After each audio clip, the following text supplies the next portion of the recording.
Hello, my name is Charlie Pepler. I'm a parent in the Hamilton-Wenham Regional School District in Hamilton, Massachusetts. Several people have asked me to try and put together what's actually going on behind all of this Common Core and evaluations. So I figured I'll take a shot at it and see if this is helpful. Who am I, and why did I get involved? Well, I'm a parent of 4 children in the Hamilton-Wenham Regional School District. We've been in the district for 13 years. I have 1 child who's graduated out of the district, 2 in high school, and 1 in Miles River Middle School. My background is a technology entrepreneur. I have 30 years of experience designing, developing, and deploying large-scale technology projects in a number of different arenas. So that's where I came from, but how did I get involved? Well, it started when I was invited to a one-to-one iPad learning parent meeting, and it was sort of a meeting, but it was really more of an announcement. So with a video pitch from a talking head, and forgive me, but I got a little annoyed with this guy because he just started saying 21st century learning, internet everywhere, 24-hour learning, digital citizenship, global audience. I haven't heard so many buzzwords strung together in years. There was no real educational understanding of what it was they were doing. It was just every single alarm bell in my tech background started going off immediately. This is clearly a high-tech feature pitch. There's no understanding of what this had to do with education. In some of the documentation on the website, they were saying no more sage on the stage, which is a big red flag that basically says they're demeaning the input of the teacher in whatever it is that's going on. And was really unsure how this whole thing. There was no defined value. It was a one-size-fits-all approach, which in all of my years, there's never been a one-size-fits-all technology program that actually works. The best ones, the worst ones start at the top and get pushed down. Big sales thing at the top. Somebody takes somebody out on a golf course, gold cufflinks. They sell a pitch at the high level, and it gets jammed down everybody else, and the salesman walks away with a big commission check. The good ones start at the bottom with people that say, I could really use some help with automating this task, or can I have something that shows this, or whatever, and it starts at the bottom and works its way up. But it can't, one size fits all, never really works well. I also detected there was really no teacher input, and it wasn't tied to any of their existing curriculum. So I'm like, what is going on here? Realized somebody's getting a big commission. And the other thing that really was a big red flag for me was they said this was a done deal. So at the second meeting, they announced a major restructuring, or they were introducing it. There was a school committee meeting on April 3rd, 2014. Dr. Harvey, the superintendent, was proposing a major district-wide restructuring. There wasn't any real justification, just need for more administration labor. And I'm like, what's going on here? And I'm immediately looking at it going, oh, it's cost neutral, but they need new administrators. Well, where are they going to get the funding for the new administrator salaries? That means there has to be less funding for the teachers. Like, more administrators, fewer teachers? What? Very vague reasoning, just some vague need for more data collection and evaluations. Again, I'm coming in a little late in the game here, but I'm like, there's a problem here, folks. I've been in business for 30 years, and I've had kids, and all these things were setting off alarm bells for me. How is adding administration overhead going to help the kids learn? There was also very troubling communications with the people on the ground. There was no input from the teachers, and frequently starting to realize that the administration was really not listening to the real needs of the people on the ground, the teachers that actually get the teaching done. And almost a done deal again. No dialogue, just submit. And I'm like, if you don't have this thing well thought out and you're making this big a change, don't tell me it's a done deal. So the citizens started speaking to one another. They got up and spoke at the meeting, and we've got the video of the original meeting so you can hear them speak for themselves.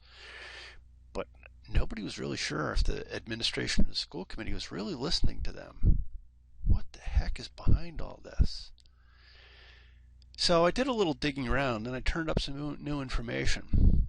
The problem was the deeper I dug, the more alarmed I became. There's a whole new language that began to present itself. Common Core, standardized curricula, high frequency testing, some electronic, some paper, with this thing called PARCC, P-A-R-C-C. The teachers' evaluations are tied to the results of more frequent testing. So I'm like, oh, okay, that's all right. So there's the administration cost right there. Where did all this come from? Well, why is it happening all at once? I'm like, what's going on here? All this rush to judgment and no input from teachers or parents. Well, my instinct told me, follow the money. So I went out and I looked at a number of different sources of data. One was a group called the Pioneer Institute, which is a very reputable think tank in the Boston area that deals specifically with these issues. I found out about a first-hand participant in educational standards development, a woman named Dr. Sandra Stotsky. I found other local school committees, one in Peabody, a gentleman named Dave McGinney there. Statewide parent groups, one called the Common Core Forum. You can look them up on Facebook if you'd like to learn more from them. And I found in multiple other sources that states were backing out of Common Core. Parents and districts, even if their state had adopted the PARCC thing, they were opting out of PARCC testing for their children. So I'm like, this is not adding up to something that's so healthy or good. So this is my attempt to sort of synthesize all this stuff. So as I'm kind of an engineer, I look for root causes. What's the big picture thing going on here? And specifically, how does it affect our kids, the parents, and the teachers? Because that's what it's supposed to all be about. Well, guess what? It all starts with big money. The federal government borrows money from the Chinese. Everybody knows that we are trillions in debt, and they are the biggest debt holder. So that's where the money comes from, up the root of the Nile. And then the federal government gives these things called race to the top grants to compliant states, those that are in the Common Core consortium. But they have hooks attached, which means all the Common Core and evaluation stuff comes with it. Maybe they can't mandate it, but they say, here's the money and here are all the hooks that are attached. The Gates Foundation, they funded on the order of several $1 billion the development of these standardized Common Core curricula, paying for public relations to make sure that everybody thinks that this is a wonderful thing. And they also developed this evaluation regime and a database designed to collect the data. Now that database design, don't get scared of it. It basically is the structure of how they're going to collect all this information. Test results, evaluations, detailed information about your kid that maybe you might want to think twice about having it go to the state or federal government. And of course, large tech firms. Someone's getting large sales or lease on large blocks of hardware. Any guesses who? I don't want to give away the thing from earlier. And of course, some private firm, and I'm not sure who, collects the royalties on the Common Core curricula. Again, big money moving around. And of course, the mandates flow downhill. It goes from the Race to the Top grant to the states. Massachusetts has become part of the Common Core Consortia. So they accepted the Race to the Top grants from the federal government, and with that comes standardized testing and evaluations. So down from the state to the district come the mandates to implement Common Core and PARCC. But get this, there's no extra money coming from the state to the district to implement this stuff.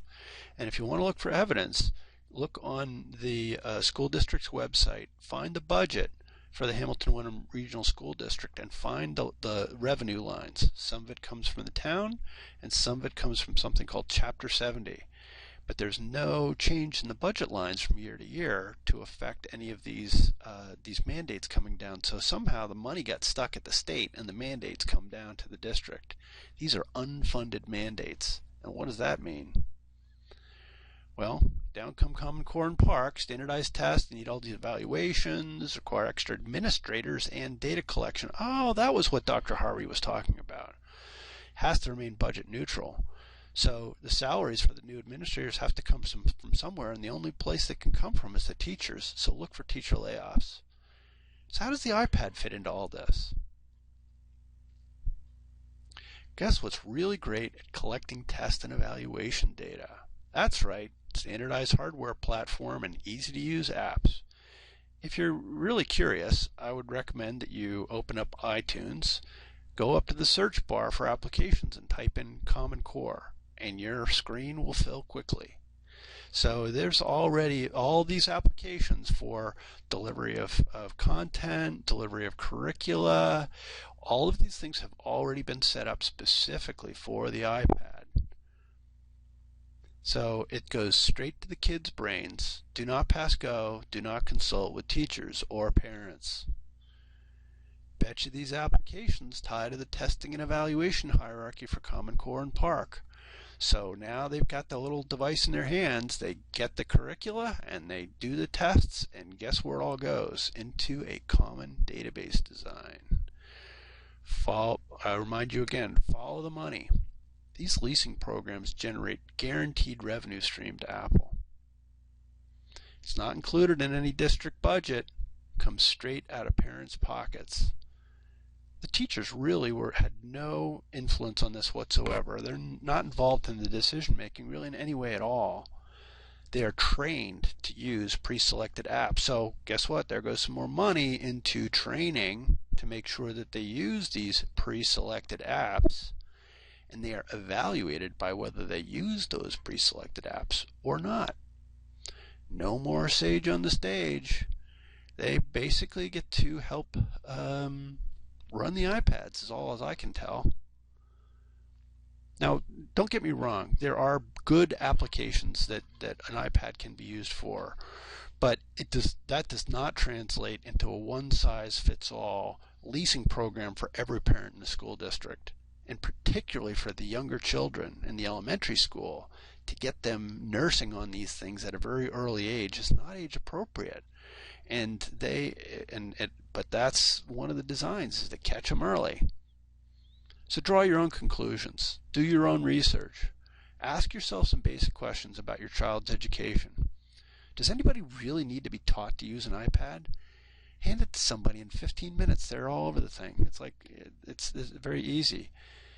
But does it really build your kids' intelligence or ability to think independently?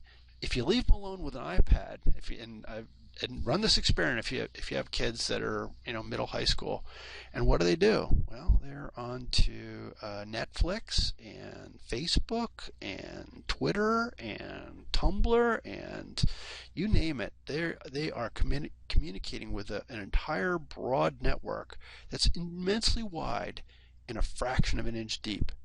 So really, is that iPad the right means for being able to get them to think deeply and think independently? Where's the money going? What are the teachers' role in this new regime? What curriculum is delivered straight to your kid's mind without input from parents or teachers? And does taking all these tests really make your child any smarter or more stressed out? I really encourage you to do your own research. Here's one place to get started. There are many more. The Pioneer Institute, they have videos online. You can go to YouTube and type in Setting the Record Straight on Common Core, Part 1 and Part 2. It's a great place to get started. There are many, many more. You can take some actions. Contact your local school committee. Go to the website, find the school committee, email them, send letters, come to the next school committee meeting, which is on one-to-one iPad. Contact your superintendent. And if you'd like, come to hwstopcommoncore.wordpress.com. There is a basic set of materials that are getting built up there, and on the right hand side you can sign up for email updates. Thanks very much, and I hope this has been helpful. If you have any questions, just sign up for those email updates, and we'll be glad to pick up the dialogue.